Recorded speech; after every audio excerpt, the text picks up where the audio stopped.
You said you did 194 offers in a year. I'm Yeah. sure that was not easy. No, man, I remember sending our first offer almost feeling like I hope they don't accept it because how are we going to get the money if we buy it to flip it? If we're going to wholesale it, I don't have any buyers. Like, it was literally square one, and just the offer wasn't like it's funny to look at it now, but the guy's response, because we're just on edge, worried about it. And then Now you ain't even tripping when you make an offer. This is You're what like, the dude said. He's like, "What is this, an unwelcome joke?" And I was like, "Oh, dude, that wasn't that bad. I'm that was still not alive," that bad. What's the worst that could happen, right? Yeah.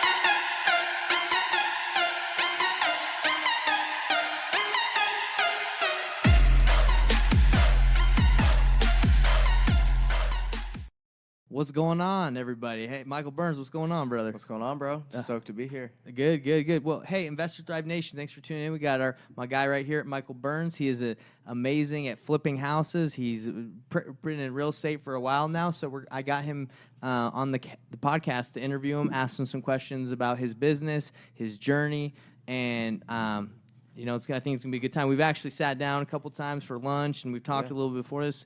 We're just gonna flow today, but Investor Thrive, if this is your first time here on Investor Thrive Nation, this is a podcast basically dedicated to helping people in real estate and not only improve in real estate, but in their personal lives. So we'll see if we can give them some nugs. What do you think? That's awesome, bro. I'm all about dropping the lifestyle or the lifestyle value, but let's do it, brother. We'll get into the lifestyle stuff, but it's about way more than just doing the deals, It's all about lifestyle, right? 100%. Yeah, because we do all this to build the lifestyle we want. I'm assuming that's why you grind so hard, right? Yeah. That's why my company's lifestyle lending, lifestyle realty. Oh shoot! Yeah. I didn't know it was that, man. I didn't know it was lifestyle lending. Yeah. And everything else, realty and. Yeah, so we got lifestyle lending and the mortgage company, lifestyle realty, the brokerage, and then my podcast is Freedom Lifestyle Experience. Shoot. Dang. Hey, so what we're going to do is in the YouTube channel description, we'll put your podcast and your contact info so people can reach out to you. Is that cool? Yeah, 100%, man. So let's just dive right into it. Michael Burns is here locally in Utah in our market, and I've talked to him a couple times before, and he's just crushing it as in real estate. He does many things, but many of you don't know who he is, So for people that don't know who you are, you want to give them a kind of an intro to, who is the Michael Burns? Yeah, man, for sure. Mikey Mike? Mikey Mike, yeah. Mikey Mike, there you go. So I guess I'll just, because it's real estate, my first taste of real estate was growing up, my dad, he had a business, a nursery, and he ended up selling that business probably in like 2004 maybe. And I watched him take the money that he made from selling the company, and then he went out and bought a bunch of lots, and this is in like Southern California, kind of a small town. Is that where you're from? Yeah. Oh, cool. Yeah, Tehachapi, California. So anyways, I watched him buy a bunch of lots, and then he partnered with a guy who was like a general contractor and a landscape contractor that he had known for 20 years, and I'd known my whole life. And so pretty much my dad provided the lot, and he fronted all the money to build the house. Yeah. And then this other guy, Roger, basically built the house. And they were doing this like 2004, 5, 6, 7. So like they sold their last home. They probably did 20 of them together. They sold the last one right as 2008 was happening. Shoot. So I was watching him make all this money doing that, but I was, senior in high school, junior in high school, just got out of high school. So the idea of real estate didn't seem like real that I could do that. But that's when I first real estate was on my radar. Like, shit, you can make some money doing this. Wow. So fast forward, like in 2011, me and my brother started looking at getting into flips and wholesaling and stuff. So we joined the local RIA, which is actually where we're at here at the campus. Yeah. Took us a year and 94 offers, and then we landed our first deal. We made 24 grand on our first flip, rolled into our second flip, lost 50 G's on that one. Dude, does that still hurt or not no, really? No, dude, it's my biggest losses have been like my biggest financial losses in the moment. It sucks, but they've been my biggest lessons and actually propelled me forward, and just my capacity to handle more when you go through a situation like that and you get out on the other side and you're like, oh, I'm still alive, right? Yeah, I'm good. So yeah, dude, fast forward today, we flip about 40 homes a year here in Utah. I've got 58 unit portfolio. So there's a 40 unit apartment deal. Everything else is just single family stuff here in Utah. What do you prefer? The multi-unit, the 40-unit, or do you like the single-family rentals? It's just totally different, Totally man. different. Like operating multifamily in a different, because it's in Texas, it's not as sexy as everyone thinks it is. Especially like the value add, like we're turning all 40 units. It's not it's just not as sexy as people think it is. But it's good, man. It's So being a landlord is not that sexy? Yeah. But the cash flow is nice. Okay. So we do that. I've got a mortgage company, real estate brokerage. We do some hard money, private money lending, and then we're starting to invest, take equity pieces just in different businesses. So taking the money we're making in real estate and mortgage and stuff, and then either reinvesting that into our deals, lending it out, or like we just bought a 20% equity piece in a medical spa here in Salt Lake. So trying to diversify and take some of this cash and place it into assets and businesses. That's awesome, man. Kind of an overview of what we're doing. That is a sweet overview. I mean, if people just tuned in and heard that, they're like, yo, this guy's the man. Yeah. This guy's a baller. We've been working at it, man. Like I said, 2012 was that first deal, so going on 10 years in the business. And just hustling. Was there a specific time where you, like 5 years deep, 4 years deep, a certain amount of time where you're just like, yo, I get it. It's clicked. Was there a specific like amount of years that... Well, so like I said, it took us a year and 94 offers to get that first deal. So like all of 2011, we were learning, going the RIAs and all of that stuff.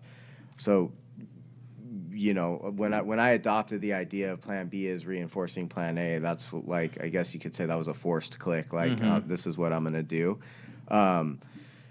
But no, man, just I think when we did that first flip, it was super exciting to make like 24 grand on it. And, I basically at that point walked away from like a sales 1099, like sales broker So you were job. still working at that time? Oh, yeah. Okay. So you didn't 100%. quit your job and the whole year you didn't make any money? No, dude, I quit my job once. Like I was an independent sales rep, 1099, traveling all over the country, doing just commission-only sales in the nursery business, like slinging trees pretty much. Were you doing the nursery because of your pops? Like, because you knew that industry? Yeah, I kind of grew up in it, so I got on the wholesale side of that. Slinging trees. Yeah, slinging trees.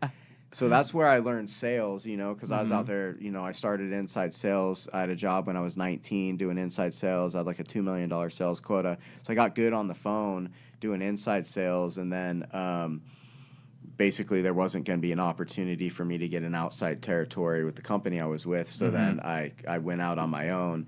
I pretty much got exclusive rights for a couple of different big nurseries to sell their product, like in Western Canada and then 6 states in the Western U.S. Yeah. And that's what landed me in Utah. So I pretty much had an opportunity and some hustle. So I'd go out there and I'd literally show up in a town and I'd pull all the nurseries and I'd just go cold call them. Like I'd show up unannounced with a photo album of my shit and the catalog and was cold calling, and I did that thousands of times, in this big territory that I had. So I spent like 4 years building that up. Any reason you had to drive to those areas and then call them, or couldn't you have called them? Did you call them before you went all the way out there? So the nursery business is kind of an old school business. It's a face-to-face type of deal. Like once you're one of their suppliers, it's like a long-term relationship thing. So I would show up. Like I'd go to, Boise, Idaho, and I would just like have a list. I'd Google all the nurseries in the area, and then I would just go around town and cold call them. And by cold call, you mean like just call them on the phone? Or No, I mean like I showed up and knocked on the door in person, and I'd ask for... Cold calling, I was like, oh, you're just dialing them. Yeah, but you're thinking real estate cold calls. But no, dude, I would show up like to their business location. I'd ask for the owner with or the like suit and tie or what? No, dude, I'd dress like like slack, kind of like you're dressed right now. Got it. But I'd just roll in, dude, and I had a baby face, looked young, and I'd just roll in and say, hey, is the owner or the manager around? And they'd go get him, and I'd say, hey, I'm Michael, I'm with Leo Gentry Nursery, and this is who we are, this is what I got, and I'd basically try and like get customers, and I did that for 4 years, and I built that up. I was making like 50, 60 grand a year doing that. So I had that rolling, and then all of 2011, so I was out on the road, and my brother hit me up because I was gone all the time, dude. He's like, hey, are you going to be in town this weekend? There's like this free house flipping workshop, and I think it was Dean Graziosi was in town, or his sales guys. So we went. That's how it usually is. They got the monitor, you know, with his face on there, the screen. So we went to the little free workshop weekend deal, and then they upsell you on their actual coaching program. That's right.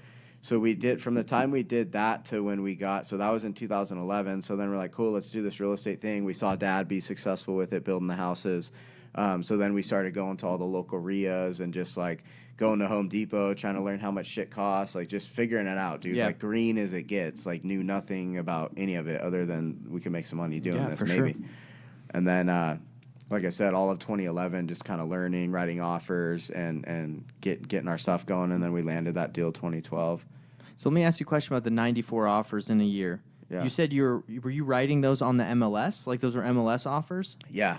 Okay. Yeah. So what happened is we had there was a newer agent. His name was Rob, and like one of my buddies knew him, and he was just getting in the real estate. So it worked out because he was like hungry and wanting to do deals and shit. So the amount of time of this guys we wasted looking back is I can't believe he like spent as much time as he did.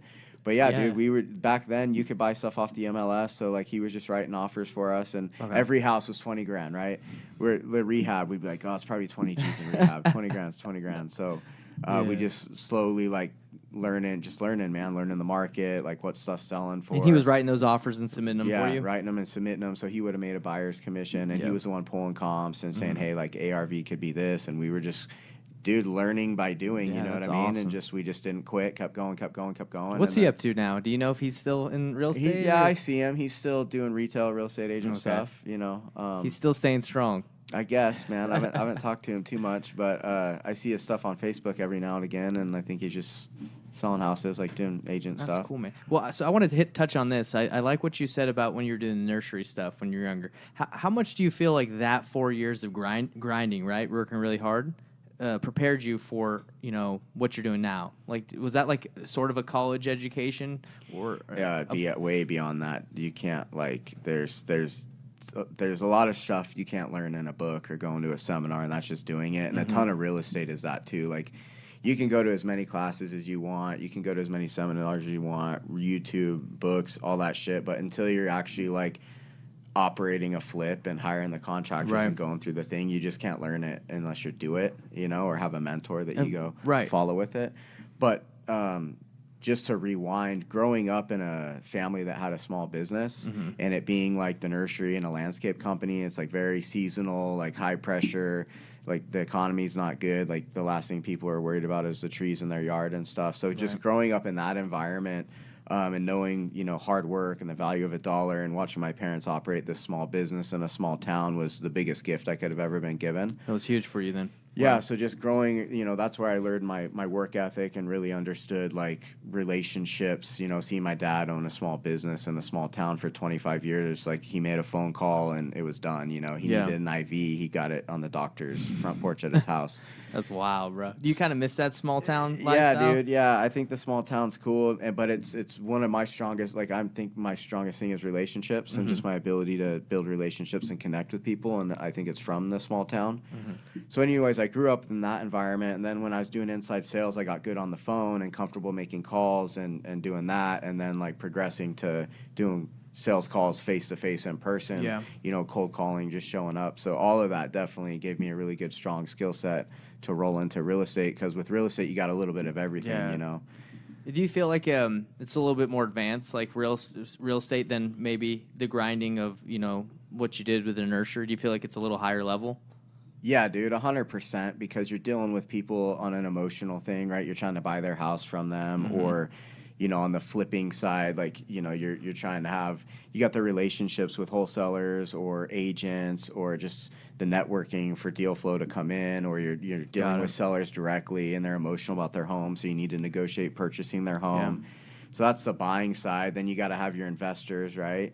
So you got to have building the relationship and raising the money. That's a skill set within itself. And then being able to find contractors, manage contractors. So definitely a higher level. Yeah, contractors is a tough breed too. You know what I mean? Dude, I mean, that's your realm, right? That, a lot of people probably think fix and flip is, you know, just find the house, right? But it's not even over at that point. Nah, dude. Everyone says, you know, you make your money when you buy a house, but I will tell you, you keep your money on executing on the deal. You know, I bet you got some horror stories with those flippers, with the contractors. You know. Yeah, dude. I'm in the middle. I've never sued anyone in my life until right now. I've got a contractor that burned us for about 60 or 70 grand between the money that he had and that he walked with and like the work that he didn't do, and then like the work that we had to tear out. Like I had to tear out two showers. We had to take all the cabinets out.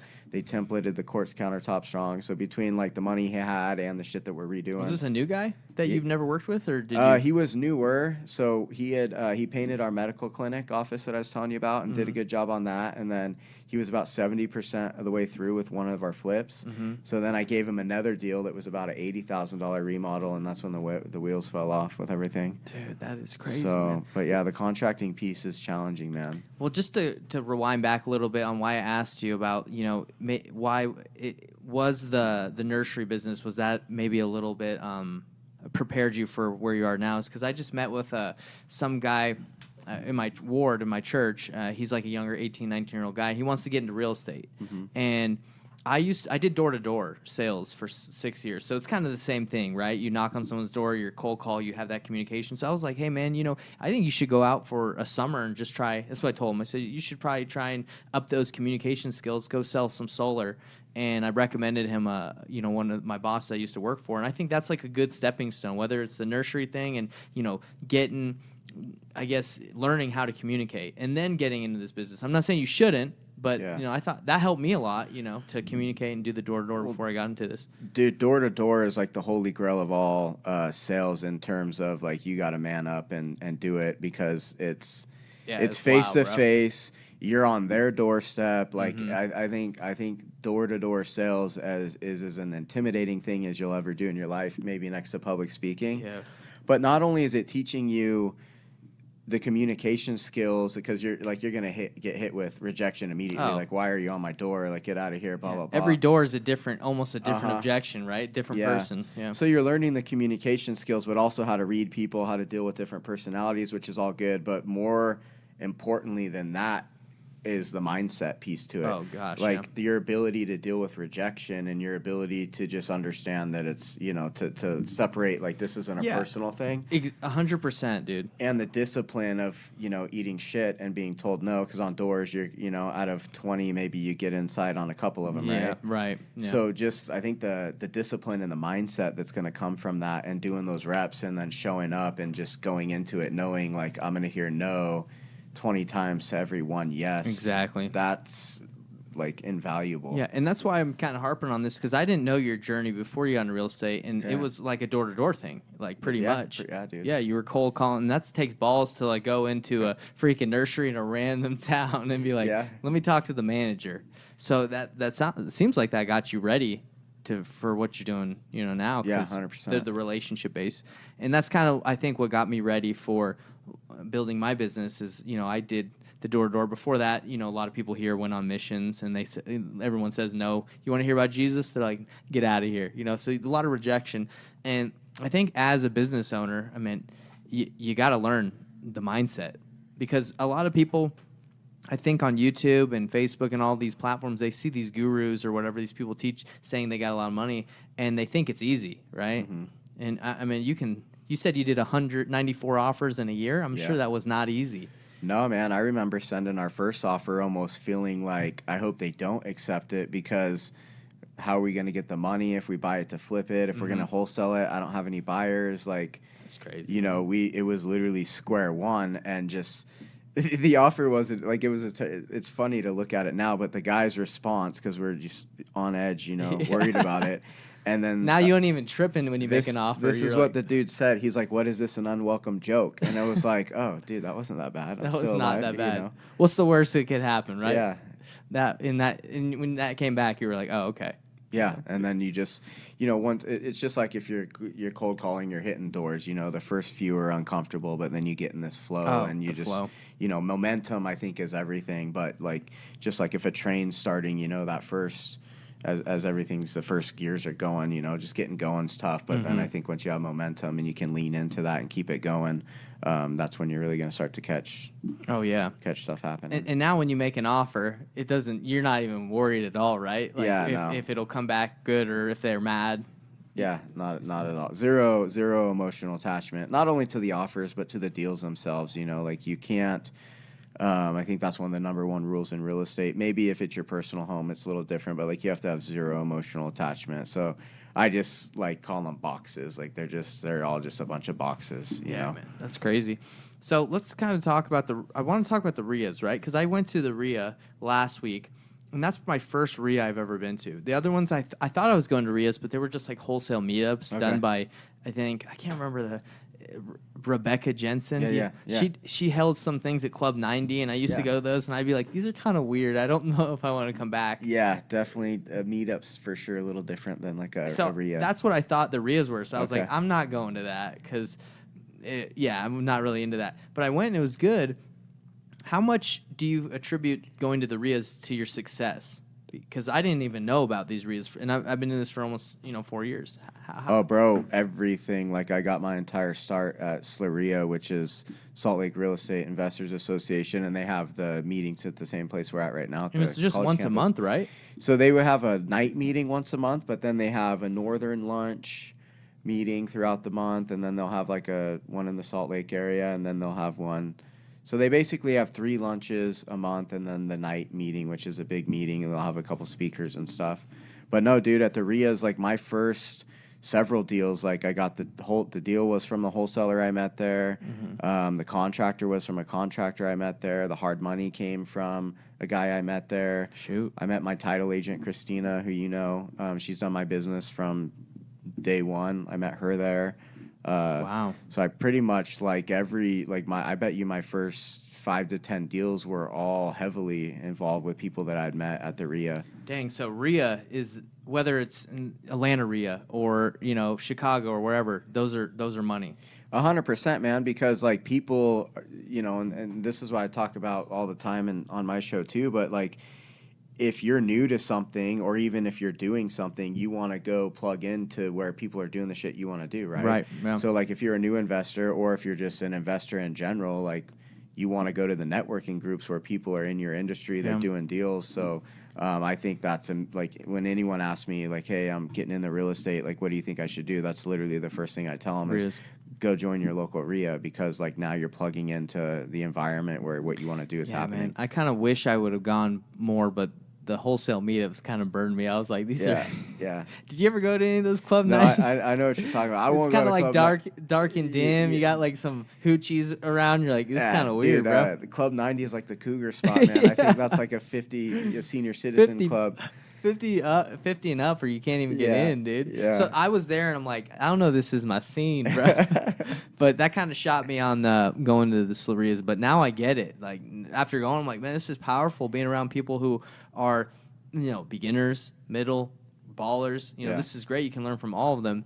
So one thing I'd recommend Investors Thrive Nation, along with getting a mentor if you even need one, go to a RIA first and see if you can pick up some stuff that way. Well, and dude, like a lot of my early on mentors who are now really, really good friends of mine, I met through RIA, right? There you go. Because again, if you're looking for a mentor, which is one of the best things you can do no matter what you're doing, but like that's how you're going to find a mentor. You're going to go to a place where people are doing what you want to do. Amazing, bro. That's a nugget right there. 100%. I had no idea. And like I said, I've been doing this for a while. The reason why I went is Christina was on the podcast last week, and she's like, you should go. And I was like, Club 90 in my head. I'm like, I don't know.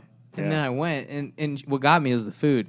She's like, we're going to have some free food there. And I was like, all right. Yeah. Well, there's probably, 80 people there? Oh, man, it was great. Nice? Yeah, I talked to tons of people there, and everyone was so nice, and everyone wants to help you succeed. So definitely sweet. And I'm a part of other masterminds that I paid for that are specifically wholesalers, and those are great, too. I mean, networking, I don't know if you can stress enough how important it is. It's huge. Dude, I've built my entire business on relationships, man. Like everything I do is relationship based, and that's what I've been doing for the last 10 years, and it's working out pretty well. So, you have something else you want to say? No, I was just relationship, like the networking, but really what you're doing is you're building your network and you're building relationships, and like you and I had a lunch, and I'm here doing the podcast and stuff, but that's awesome. Where deals are going to come from, money is going to come from, referrals are going to come from. Yeah, I'm probably going to use you for the lending, because I write off so much of my taxes. Yeah. I have I have a rental that's doing pretty well, and, just like for stuff in the future, I mean, we can do business together. One thing I wanted to ask about was you said about 40 flips a month now? No, not a month, a year? Yeah, 40. 40 would be, I don't know if anyone's doing that right now. No, dude, I'd swallow a 9mm before I could do that for a month. So about 40 a year. So the question I have is, there's some wholesalers that can't even produce 40 deals a year. So how are you finding so many deals? Are you doing your own marketing? Are you just looking through the wholesalers list and bidding on? Like, how are you getting your 40 deals? Just going back to what we were just talking about, relationships. So the market's like Utah's one of the most competitive market. We're the top market in the country this year, and it just gets more and more competitive. But a lot of my deal flows from relationships. Guys call me with deals, agents call me with deals, people just know who I am and what we do, referrals. I've never really figured out the direct-to-seller marketing that well. We've got a new campaign the last month going that's getting some traction. What is that? Just like all the stuff, like the texting, cold doing calling, it all that stuff. Someone running it for you, or are you trying to manage it? I've pretty much hired trained VAs, and they're trained and operated. And one of my buddies, that's a service he offers, so it's a hybrid of me running it. Is it Dave? No, it's Matt Larson. Matt Larson, okay. Yeah. But not relationships, man. We get a lot. That's amazing. That many deals offer mainly relationships, you're saying. Dang, that's sweet, bro. And that's something I think as you're in the industry you benefit from, right? And through the networking is getting deals pretty much with no marketing spend, right? I mean, I'm sure you give them a kick. Well, they make money if they have bring their your wholesale fee. Yeah, they have their wholesale fee. And the agents, I'm assuming they get their commission. Okay. Like I've got a few agents, they know that I'm a cash buyer all the time, so they'll just be writing offers for me on deals that they see, and they make 2.5%, 3%, whatever the listing commission is. So some of those are pocket listings they're bringing to me, or some of them are just writing offers on the MLS. Like we'll buy shit off the MLS, fairly often. For the pocket listings, a lot of when I call agents to network with them, a lot of them are like, "Why would I do a pocket listing with you if I can just throw this thing on the MLS and make top dollar?" Right? Like, you say you get some pocket listings. Are these agents? I would tell them, well, if you throw it on the MLS and you get top dollar and you're working with another agent, you're splitting that listing commission. You can represent me as a buyer, so now they have the opportunity to double side the deal, and you're looking at putting another 3% in their pocket. I can promise you that's going to get their attention. Yeah, so that's what you do. You say double dip. I'll give you the double. You can represent me, yeah, and we have our own I'm a broker. I've got my own real estate brokerage, but you can represent me all day as my buyer's agent. Make the commission on it. Okay. So that's how you kind of incentivize them to do it. And I'm assuming they're telling their client, hey, I can throw this on the MLS, but I got a guy who's ready to go right now. Yeah, it's cash. They know who I am. He does a lot of business. He's been doing it for a while. We'll do non-refundable earnest money. I just try to be easy to work with. I just want to be an easy button, That's awesome. But if an agent, if they do that once and then they have another deal come up where it could be a flip situation, guess who they're calling? You, me, bro. And plus the 6%, even if they sell it at much lower than they can get, that they're still making more, right? Yeah, they're not sharing the commission. That's awesome. Yeah, that's sweet, bro. Or if it's just even just again the relationships and having a name in the community, if someone knows that we're a buyer and they're looking at our cash offer maybe versus somebody else, and there's a relationship there. People know who I am because I've been going to the RIAs and just building my brand and everything. That carries weight too, right? Yeah, it's okay, well, we know this is a done deal versus this other person we've never heard of them. We don't know who they are. So I think that comes into play quite a bit too. I did hear at the RIA that you got a Ferrari. Yeah. Is that true? Yeah, I bought a Ferrari a couple weeks ago. No way, man. Yeah. See, I saw you roll up in that dope truck, and I was like, maybe they're messing. Maybe they're just joking. But you have a Ferrari and the dope truck, huh? Yeah, dude. I bought a Ferrari 488 Spider a couple weeks ago. What year? Is it brand new? It's a 2018. Yeah, that's awesome, man. I bet that thing flies, huh? Well, it's been so cold in Utah, I haven't been able to really get out. When we took delivery of it, me and my wife were driving around, and I stepped on it, and it put us sideways pretty good because the tires don't get traction in the cold weather. You're not trying to mess around here. Yeah, but I didn't know that because I never had one before, so it scared the shit out of me, and kind of I was like, all right, I need to tone it down a little bit. But so let's talk about that because that's interesting. I mean, this is lifestyle, right? Yep. That's why you're working hard. I'm sure a lot of people not only is Investors Drive Nation interested in this stuff, but they're probably interested in the lifestyle that you live. So why the Ferrari, over any other car? Did you have any other ones that you were thinking about? Well, the Ferrari, really, it's a strategic thing, man, and a marketing thing and a branding thing. So 100%, brother. It's a Ferrari, it's badass, but I'm more of a watch guy, dude. I like watches. What you got right now? I'm wearing a Rolex Datejust right here. Shoot. But with the car, so what was that? Just curious. What do you mean? The watch, how much? It was $12,000. this one. That feels good, don't it? Yeah, like it does. Having that on the wrist, is that like I'm the man? Maybe not I'm the man, but it's a reminder of who I had to become to buy it. And then also, like, if I'm going to wear a watch like this, then I better be acting like a dude that wears a watch like this. What is it? What do you mean by that? Like acting like a guy that wears a watch like that? Like a nice guy or? Like if I'm wearing a Rolex watch and like I'm not being reckless with my money, I can afford this, and like I know who I had to become to be in a position to drop 12 G's on a watch. Like it's not a big deal. It doesn't doesn't change my life at all. Like it's like a trophy and a reminder, you know. Plus it's an awesome watch. Yeah, and that thing is slick. like man. if I'm sitting down in a business meeting and someone sees that I'm wearing a Rolex, like it's a sign of success, right? So it's kind of a piece of credibility as well. Yeah. And do you feel like things like the Rolex or the Ferrari, as you know, like, hey, I don't need those things, but they are kind of help me with the marketing. Does it help? Yeah, man. I mean, with the watch, so I'm part of different masterminds and groups and stuff, but like the reality is if you're sitting down with someone and you notice he's got a nice Rolex watch on, you're going to there's a level of credibility there because it's a success symbol and it's a success sign. So to circle back with the car, like, you know, we're really going heavy and scaling our mortgage company, and just like, you know, I got my podcast. I'm very active on social media. I'm really building my brand and just being out there. And so yeah, it's a Ferrari, bro. No one doesn't not want to drive a Ferrari, right? That's awesome. So it's awesome to have it. It's cool to have it, but I'm not a huge car guy, and it's not like I've been dreaming of having a Ferrari forever. But it's a reward for myself. It's again, like, who I've had to become and the guy that I've had to develop and build myself into to where I can afford to buy a Ferrari, and it doesn't move the needle on my financial situation. It didn't hurt. Yeah, it's like that whole thing is a reward within myself, and it's cool to have it. Like I work hard, you know, I work till 2 a.m. regularly, so I can have nice shit because why not? It's part of the lifestyle thing, but also it's a very strategic thing with my brand. And if I'm trying to recruit loan officers or realtors to our company and they see I'm wearing a Rolex, they see I got, you know, 58 unit portfolio, they see what I'm doing, I'm driving a Ferrari, it's like this dude's successful, he knows what he's doing. And people want to be around success. They want to be part of success. But since I bought the car, I had 2 people to reach out to me online wanting to invest money in my deals. Wow. And it's just, it's one of those things like, it'll pay itself back. Wow. Yeah. And I have a coach that I pay, I pay for his coaching, but we're friends now too. And his name's Albert Preciado. He's got the Mortgage Guys, which is a really big mortgage company in California. And he's got a brokerage too from the real estate side. So he's minus the investments. He's doing what I'm doing. And he's further down the road, and this is why mentors are so important. Oh, gosh. So I've hired him, and I've coached with him to learn, like, he's doing what I'm doing, but at a bigger level. And he's been telling me for the last year and a half, 2 years, like, dude, you got to get the Ferrari for the marketing. And I've watched it work out for him, too.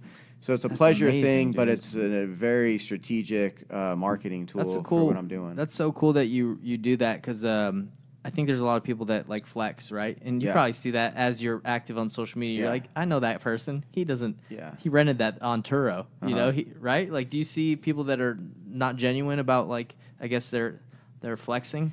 Well, there's the renting it piece, which is just stupid, but then there's a lot to be said for just because you can afford something doesn't mean that you should. Like I could pay cash for that Ferrari 3 times over right now in the money that we have in our accounts.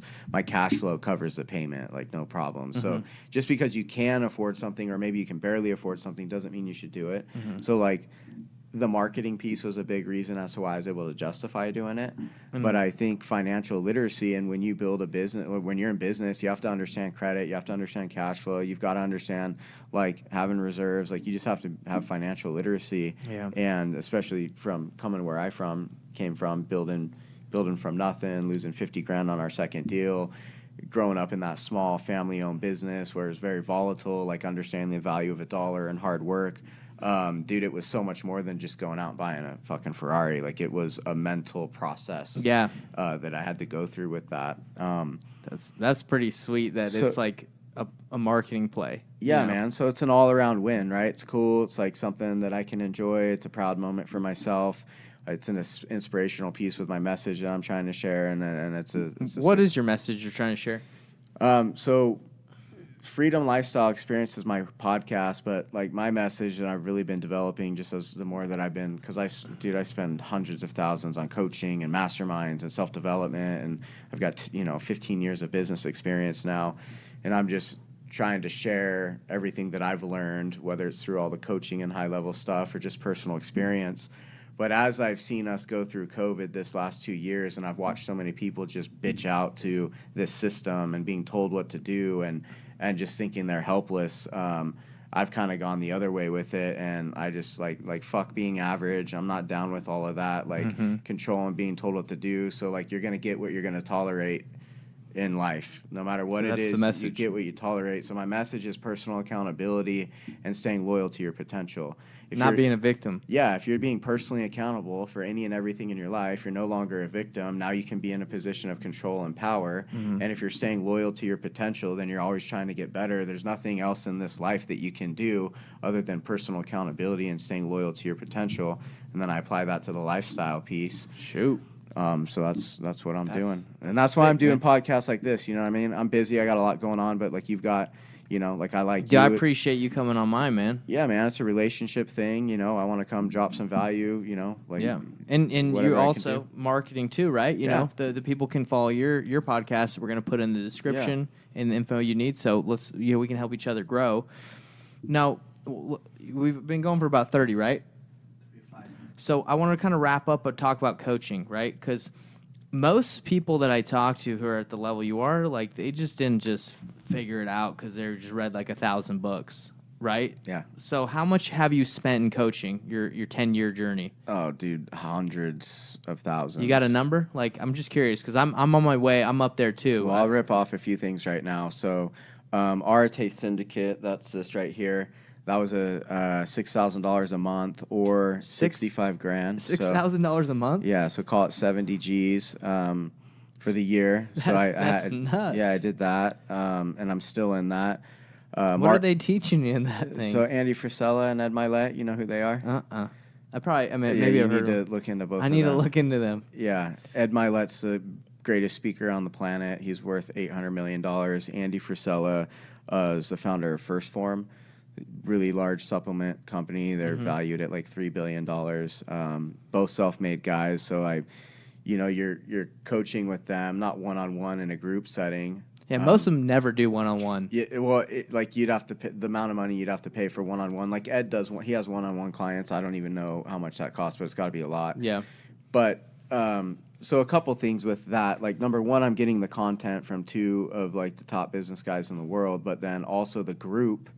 There is 110 of us all paying that kind of money, willing to invest in ourselves like that. So like now this environment that you're putting yourself in, like that's the highest level environment I've ever put myself in. Shoot, bro. And the relationships that came from that.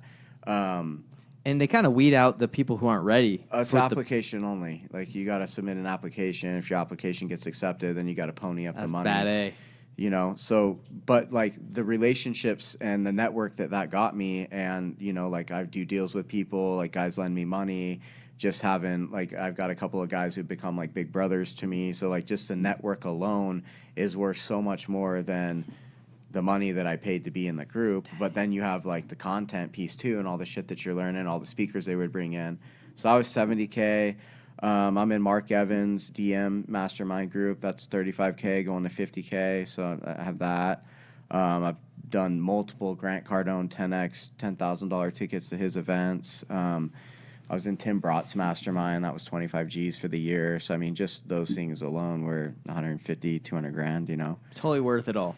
Yeah, bro. Like, I can directly correlate, like, the more that, and it's not a money thing either. And, like, if you guys are listening, really hear me here. It's not like, oh, I need to go spend 70 grand to learn and whatever. Like, if you heard of what I said earlier, Slaria is where I got my start. It was $100 for the year, but I was putting myself in a new environment where I was learning and I was a small guy. So this doesn't mean So you're saying there's tiers to this? Oh, yeah, dude, 100%. And so it's not like you just jump straight into that, but, like, as you grow and as you learn, the new information that you need costs more money. Like if you want to get plugged into higher level environments, that shit, like it's levels, right? It costs money to do that. There's groups out there that you got to pay $1 million a year to be in. I don't know about them because I'm not on that level, right?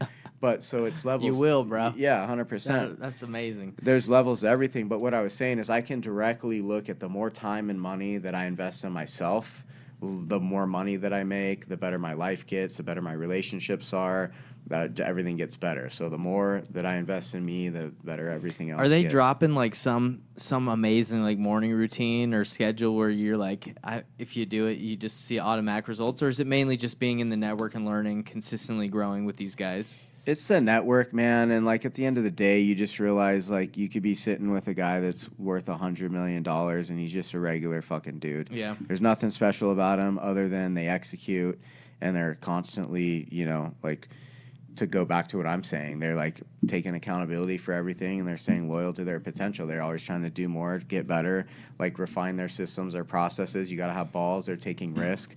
But really, it's just consistency over time. Like these guys that I've met in my life, they're extremely successful. Like they've put in their time and they've taken risks, but they've just done the work and they've won the day over and over and over. And you stack a week together, a month together, a year together, a decade together, 2 decades together, and you're just consistently doing the work and trying to refine through that process. I got a question, one last question about the masterminds. Is there a time where you're in a mastermind, you're like, hey, I've kind of moved on from this group. I think I can go to a higher level. And there's no hard 100%. feelings. You're just like, hey, I'm moving. Dude, not only masterminds, but there's relationships like that too. Like what got you here is not going to get you there. And like not everyone's coming on the journey with you. And you see that with friends. You see it with family. Have you seen that happen in your personal life? Oh, dude, like dozens of times over, like that's just the way it is. Like as you grow, like so me and Hector, our sound guy, might not be hanging out in a couple of years. Not everyone's coming with you, bro, because just not everyone is, And as you grow, if you're growing and the environment that you're in, if they're not growing and you're growing, you're gonna start having this gap. And then you're going to lose interest, right? And then it's either going to be weird for you or they're going to feel like you're better than them because there's this gap now because you're growing and they're not. And it's just part of the deal, man. And it happens on a personal level. It happens on a business level. But, like, the guy that's going to teach you how to make $100,000 a year probably isn't the dude that's going to teach you how to make $500 a year. Mm-hmm. And the guy that helps you get to $500 a year is probably not the dude that's going to tell you how to get to $1 million a year. So you constantly have to be upgrading your environment and your information, and part of that's who you're listening to, right? Yeah. Is there a goal you're trying to reach where like a ceiling where you're like, hey, once I get this, no more masterminds, I'm good. I've hit where I want to be, or you just love the journey and you just keep going and going and going? Dude, I love the journey and I love the process. I'm a relationship guy, so like I've got strong relationships and I'm slowing down on a lot of the coaching and different things I'm doing. I've got my Arate group that I really like. I really like the DM fam with Mark Evans, and then I'm starting to do just more of trying to create the space myself. So, especially here locally, trying to be the guy instead of going and looking for the guy. So we're doing our monthly meetups. I got my podcast. I'm probably going to start doing like some, weekend workshops on flips and different things and just trying to spread my message. That's sweet, bro. But yeah, dude, like I said, man, like if you're staying personally accountable to everything and you're staying loyal to your potential, you're always trying to do better, like everything else will take care of itself. That's what's up, brother. So, hey, we got to stay connected because you're going places. It sounds like it. Let's do it, bro. That's awesome, man. Well, this has been awesome. I feel like it's provided a lot of value. Hector, I don't know if many comments came through, but they couldn't even think of what to ask because the value was too strong, brother. No, man, it's like walking away with the show. I think mindset. It doesn't matter what vehicle you're in. If you're wanting to do wholesaling like you're talking about, if you're wanting to do flipping, mortgage, buy and holds, whatever it is, there's all these awesome vehicles that can drive 100 miles an hour, that can get you all sorts of money. But like if you don't know how to get it out of park, it doesn't matter what vehicle you're in, and that's where the mindset comes into play and like the personal identity. So yeah, it's about more than just like learning to flip houses, because like if you don't have the mindset of like I need to build the relationships, or you don't have the mindset of like what's going to happen when shit goes wrong, yeah, or you've got a flood, or you have a $10,000 sewer line that you weren't planning on. So mindset mindset is huge. I'm Sit assuming down. that you've learned through your coaching and as you've grown, like they're hit on that about probably a ton. It's the foundation of everything, man. Like you know, Mindset. mindset and attitude and relationships. Yeah, because Investor Thrive Nation, like, well, that's what I'm doing is I'm teaching people how to basically learn how to get into wholesaling, fix and flip, just the generic base stuff. I'm not some crazy guy that's up there, charging people $1 million or, maybe one day, we can be in that $1 million group where if we ever find it, right? But I think, like you said, there's tiers of that stuff, and it's important to get started. I talk to a ton of people that want to learn about what I do for coaching, and they're in this analysis paralysis. They just watch videos and they're just consuming information, but they haven't even made a call to a seller yet. Yeah, dude, they're worried about their business card and their logo and their LLC and their website, and I always tell everyone that none of that shit matters. Go find a deal. Go find a motivated seller. And those are just distractions because they're scared of doing the true work. Yeah, I had one guy hit me up. I'm like, so what have you done so far to get your real estate business set up? He said, I hired a graphic designer to build me a sweet logo. Yeah. I'm like, brother. Yeah. That ain't getting you even remotely close to getting a deal. That's not even important. Bro, I don't have a business card. No, I do not have a Your business. brother does. He gave me one. Yeah, I don't have a business. None of that shit matters, man. Build relationships, go talk to people, and find solutions for people. If someone's in a distressed situation and you can come help them and provide them a solution, that's all you're looking to do. Go find people that need help, that are in a rough situation, and provide a solution to them, and you're going to get paid for it. That's awesome, bro. Well, it's been super valuable, and honestly, we might need to have you back, bro. I'm down to do it anytime. If you had a good time, then we'll have to have you back. I think you provide a lot of value. So, Investor Thrive Nation, we want to thank Michael Burns for coming on here and crushing it, and we'll see you next week. Sounds good, man. See you guys. Oh, go ahead. Say what you got to say. I was just going to say, my Instagram's shut down right now, but I put out a ton of content on my social media every day. So on Facebook, I'm at Mr. Michael Burns. And then check out my podcast, Freedom Lifestyle Experience, if you look kind of like the message I was talking about today with the mindset, relationships, coaching, all that shit. That's the stuff that I'm talking about. Yeah, bro. And, listen to Nathan, what he's got going on. Because like you said, there's, levels to this. Well, there's levels to everything, but you don't need to reinvent the wheel. Just get on the wheel, and a guy like this can help you get on the wheel and help you get started and rolling. 100%. So we'll put your stuff in the description, cool. And just send it to me so I can just know exactly what to put in there. And then let's grow your network, because honestly, from this podcast, it sounds like your net worth is your network, right? Or your network is your net worth. 100%. So let's freaking grow it, brother. All right, man. All right. See you guys later. Later.